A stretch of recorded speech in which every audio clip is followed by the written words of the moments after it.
Have you ever found yourself lying awake at night, replaying every conversation, analyzing the interaction, desperately trying to figure out what you did wrong? Have you convinced yourself that if you could just be better or do better or understand better, the person you love would finally treat you with kindness? I lived in that prison for years.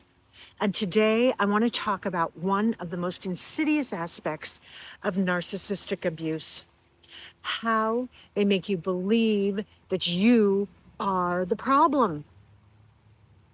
Let me share something deeply personal with you. During my relationship with Neil, I spent countless days and nights consumed by one question: what was I doing to create all of this turmoil? I couldn't escape the feeling that it had to do with me. After all, I was the target of his fury and his frustration. The logic seemed non-escapable. If his anger was always directed at me, then surely I must be the cause. I was led to believe that every bit of disregard, every moment of disrespect, every cold shoulder and cruel word existed because of what I was doing, who I was, and even who was in my family. And here's the devastating truth. Eventually, I convinced myself that it must be me. This is what I now understand as one of the narcissist's most powerful weapons: the blame shift. And it works because it's incredibly subtle and methodical. Now, this blame shift can happen in two different ways, and both are equally devastating. The first way is more overt. When someone constantly treats you poorly and you ask them why, and they turn it around. You made me act this way. If you hadn't done that, I wouldn't have done this. They never say, because I'm choosing to be cruel. Instead, they make their cruelty your responsibility. But here's the second way, and this is what I experienced most often with Neil in my relationship with him. And it's even more insidious. When I would try to understand what I had done wrong, when I would ask for clarity, when I would plead for some explanation of what had triggered his rage or his cold disdain, I got nothing, just a look. That's it, a look. And that look, if it could speak, would say, if you don't know what you are, if you don't know what you did, then I'm not going to waste my time telling you. The look itself was one of disgust, pure contempt, as if my very existence, my inability to read his mind, was further proof of how defective I was. Do you see how brilliant this is as a manipulation tactic? With the first method, at least you have something to work with, even if it's a lie, even if it's unfair. At least you have a stated reason that you can examine. But with the second method, the silent, disgusted refusal to even explain, you're left completely in the dark, scrambling to figure out what invisible rule that you've broken? What unspoken expectation you failed to meet? But that silent contempt, that refusal to even dignify you with an explanation, it adds an extra layer of torture. Because now you're not just wrong, you're so obviously, fundamentally wrong that it's not even worth explaining it to you. And so you try harder. You analyze more. You twist yourself into knots, trying to anticipate what might have upset them, trying to become whoever they want you to be, all while never actually knowing what that is.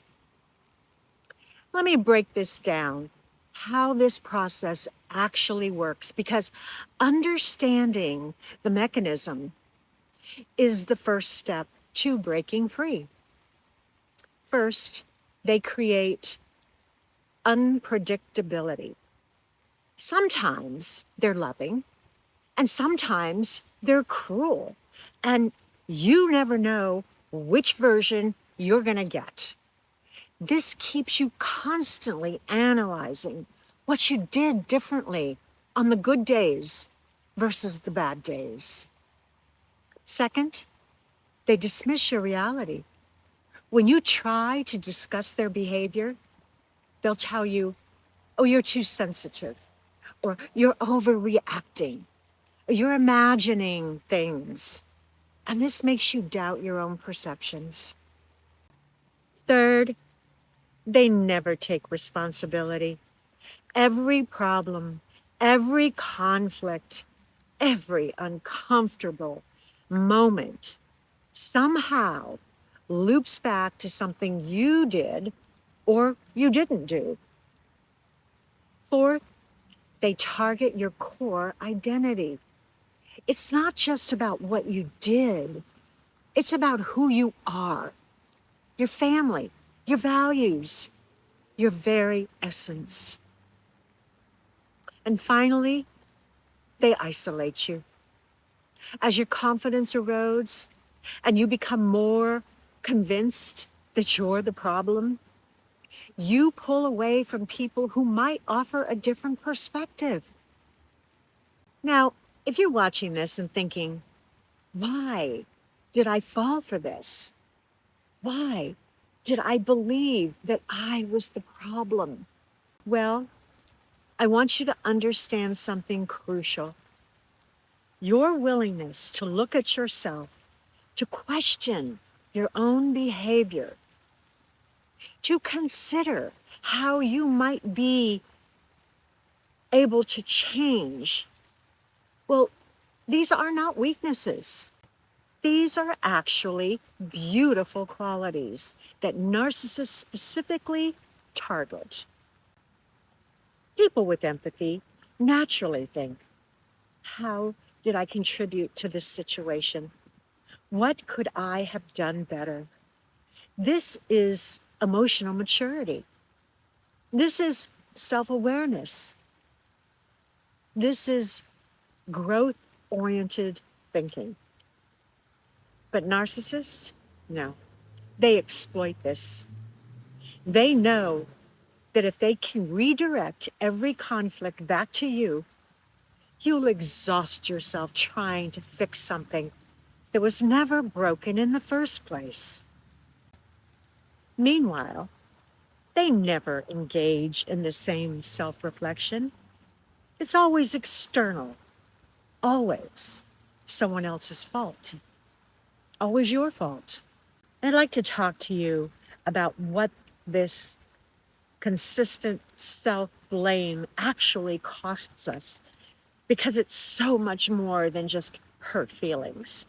When you internalize the belief that you are the problem, you lose touch with your own value.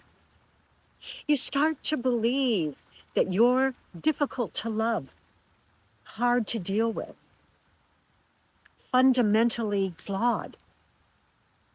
You stop trusting your own judgment. If you can't even figure out what you're doing wrong in your most important relationship, how can you trust yourself in any area of life? You become hypervigilant, constantly monitoring your own behavior, walking on eggshells, trying desperately to be better so you'll finally be treated well. You disconnect from your support system because you're ashamed. If this is all your fault, what does that say about you? Better to hide it than to let others see your failures. And perhaps most tragically, you stay. You stay in situations that are destroying you because you believe that if you could just figure it out, what you're doing wrong, well, everything would be okay. The turning point for me came when I started educating myself about narcissistic personality disorder. And I want to share with you the 3 realizations that began to crack open that prison of self-blame. First, I realized patterns. Patterns reveal the truth. When I looked at not just individual incidents, but the overall pattern, I saw something stunning. No matter what I did, it resulted in the same scenario. When I was quiet, I was accused of being distant. When I spoke up, I was too demanding. When I was independent, I was selfish. When I sought connection, I was needy. The common denominator wasn't my behavior. It was his need to find fault. And then I realized other people didn't see what he saw. My friends, my family, my colleagues, they didn't see this deeply flawed, problematic person he described. This wasn't because they were blind. It was because that person didn't exist. And then I realized his ex-wife had been in the same position as me. When I finally understood it was like a light switch turning on. She had not been the problem. I was not the problem. The problem was him and his inability to have healthy relationships with anyone. So, how do you break free from this crushing weight of self-blame? Let me share what worked for me. Number 1, name what's happening. This isn't just conflict or relationship problems. This is blame shifting. This is projection. This is emotional manipulation. Naming it takes away some of its power. Step 2, document everything. I started keeping notes, not to show him, but to maintain my own grip on reality. Patterns, they became undeniable when I saw them in writing. Step 3, stop explaining and defending. This was incredibly hard, but crucial. When a narcissist is determined to blame you, no amount of explanation will satisfy them. They're not looking to understand. No, they're looking for control. The next step is to remember who you were before.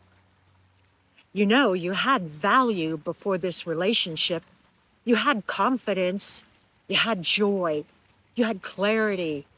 That person still exists underneath all of this manufactured self-doubt.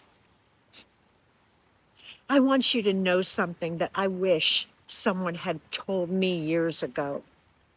You are not the problem. I don't care what they told you. I don't care how many times they've listed your flaws, critiqued your character, or painted you as difficult, damaged, or defective. The person who consistently makes you feel like you're not enough, who requires you to constantly defend your basic worth, who leaves you feeling confused, inadequate, and exhausted, that person is not treating you poorly because of who you are. They're treating you poorly because of who they are. Healthy people don't need to tear down their partners to feel good about themselves. Healthy people don't create chaos and then blame you for the aftermath. Healthy people take responsibility for their own behavior and emotions. If you find yourself constantly trying to be better, to earn basic respect and kindness, the problem isn't that you're not good enough. The problem is that you're in a situation where your worthiness is being questioned in the first place. Breaking free from the belief that you're the problem is one of the most liberating experiences you can have. It's like taking off glasses that have been distorting everything you see, including yourself. The journey from "it must be me" to the "this is really abuse" is not an easy one. It requires courage to challenge beliefs that have been carefully constructed over months or even years. But on the other side of that journey is something beautiful: the reclamation of your own worth. If you're still in that place of self-blame, please know clarity is possible. And you deserve so much better than a relationship that makes you question your own value. I'm Grace Channing, and I created this channel to help survivors of narcissistic abuse find their way back to themselves. If this resonates with you, please subscribe and share this with someone who might need to hear this message. Thank you for being here. And remember, you are not the problem. You never were.